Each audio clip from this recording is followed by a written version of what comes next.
makikita nyo, sobrang saya sa puso na ang sarap ng tulog nila, lalo na yung baby ng kapatid ko. So, tignan nyo. Tignan naman yung itsura niyan.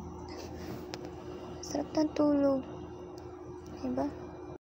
Dati kasi, yung tulugan nila, nagkwento sa akin ng kapatid ko, mala sardinas daw sila doon. Kapatid namin sa ina. So, mala sardinas sila doon, at maliit lang yung area. So, yan. Diba? Ang sarap sa puso na andito na yung kapatid ko, nakikita ko,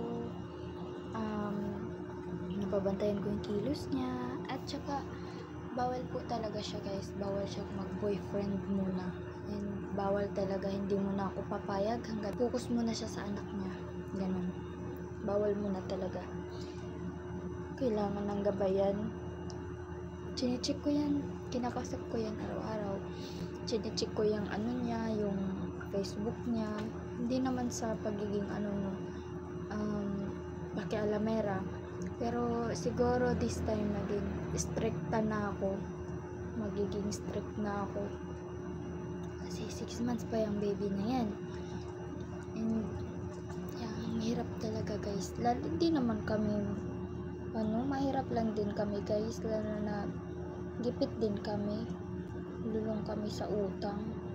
Tapos ngayon meron. Ang sarap ng tulog. So yun lang. Sana Lord, gabayan mo po ako. Huwag na po akong pabayaan. Lalo na itong page ko. Kasi ito na lang talaga yung page ko. Pag-asa ko. Kasi yun, naging mag-ano lang tayo. Kapit lang tayo kay Lord. Magkano pa din tayo. Maniwala pa rin tayo sa Kanya. Sa lahat ng pagsubok. Pagsubok lang to.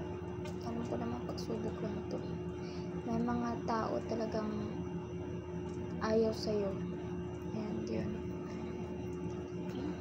Mag-move on na ako dun. And patuloy pa din tayo. Mag-move on tayo dun.